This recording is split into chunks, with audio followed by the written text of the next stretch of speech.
Have you ever looked at Amazon and just wondered, how do regular, everyday people actually sell on here? Like, how does the machine really work? Well, today we are going to completely demystify the Amazon FBA system for complete beginners. No hype, just the facts, the fees, and the exact steps. Because, let's be honest, you want to start an online business, but Amazon's fees, their rules, those giant warehouses, it seems absolutely terrifying. It's so overwhelming. But what if the entire process could be explained in just one simple story? Let's take a journey inside a real Amazon business with a complete beginner. We'll call him Ali. Ali has zero Amazon experience. He's deciding between reselling existing brands, which is called arbitrage, or creating his own brand, known as private label. Regardless of what he picks, he just wants to understand the system. So we're going to follow Ali step by step, from finding his first product to figuring out his true costs, and most importantly, how he avoids losing his shirt. All right, here's our roadmap for this explainer. First, we'll meet Ali and understand FBA. 2. Who does what? 3. The true costs explained. 4. The fulfillment journey. 5. Biggest mistakes. And finally, account health. Let's get right into it. Section 1. Meet Ali. Understanding FBA. So Ali wants to start selling, but first he really needs to understand FBA, which stands for Fulfillment by Amazon. Imagine you have a small shop, right? But you really don't want boxes literally filling up your living room, and you definitely don't want to be making daily trips to the post office. With FBA, you just send your products directly to Amazon's massive warehouses. They store it, pack it, and ship it the second a customer hits buy. And this brilliantly illustrates the absolute best part. By using FBA, Ali's products automatically get that famous Prime badge, and data shows this can boost your buy box win rate by 25 to 30%. Plus, Amazon takes over the whole customer service headache. If a customer has a delivery question or wants to return something, Amazon handles all of those inquiries for Ali. Moving on to Section 2, who does what? Okay, so before Ali spends a single dime on inventory, he needs to know exactly what he is responsible for. The crucial choice here is between FBA, which we just talked about, and FBM, Fulfillment by Merchant. With FBM, you handle the whole shebang, storing inventory in your own garage, packing the boxes, printing shipping labels, dealing with the customers. Ali decides FBA is definitely the way to go because he wants to scale up without hiring staff or renting out warehouse space. Section 3. The true costs explained. Now, Ali found a product, and while a beginner might need around $500 to start an arbitrage business or a few grand for a private label brand, before he buys anything, there is one calculation you absolutely must understand, because this is where the money actually gets made or lost. 30 to 40%. That is the average chunk of your sale price that total FBA fees are going to consume. The line between a profitable product and a total money loser often comes down to just $1 or $2. So accurate fee modeling is the absolute foundation of your business. Let's break down exactly what those costs look like in the real world. First off, Amazon takes a referral fee. You can kind of think of this like a commission for using their platform. For most standard categories, this sits right around 15% of your sale price. Next is the FBA fulfillment fee to cover them picking, packing, and shipping it out. For a standard size item, let's call it $3.32. And finally, you've got a monthly storage fee of 78 cents per cubic foot just to keep your items sitting on their warehouse shelves. But here is the hidden trap that catches so many beginners entirely off guard.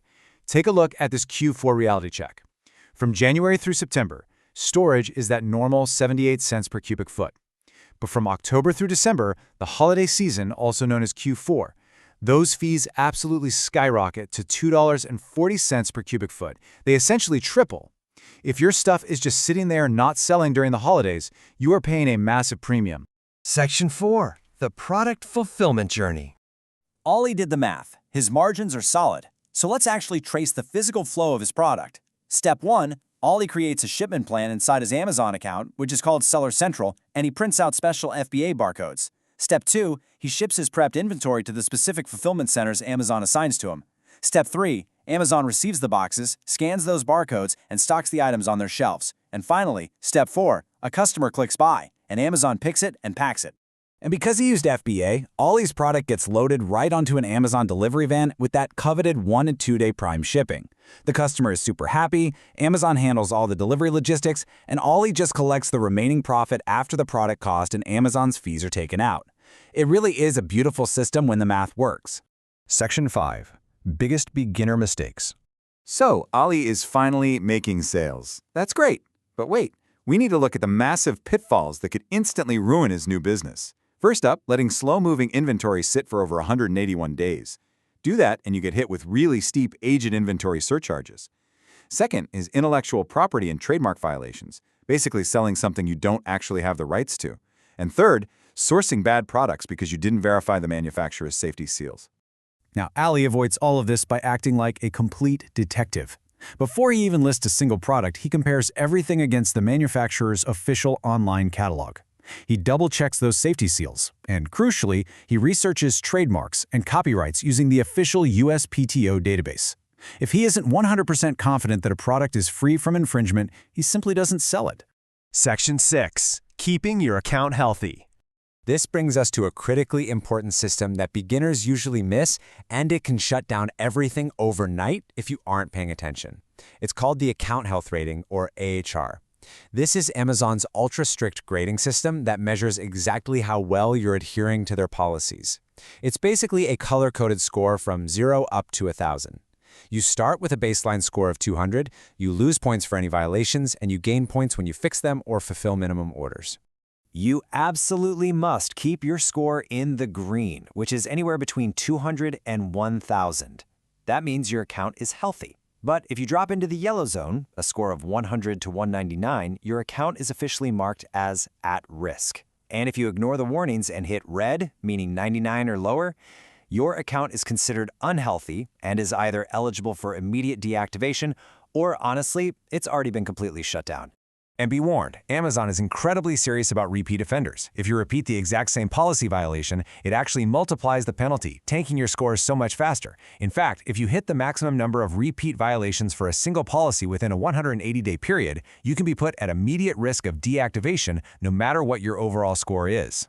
But look, by acting like Ali, by actually taking the time to understand the real math, staying strictly compliant with Amazon's account health policies, acting like a detective to verify his suppliers, and letting Amazon's fulfillment centers handle the heavy lifting of the actual boxes, he's built the real foundation of a sustainable online business.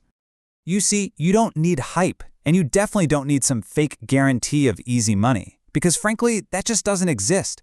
You just need to deeply understand the system and the numbers behind it. So, now that you know exactly how the FBA machine actually works, what will your very first product be? Thanks for joining me on this explainer, and keep learning.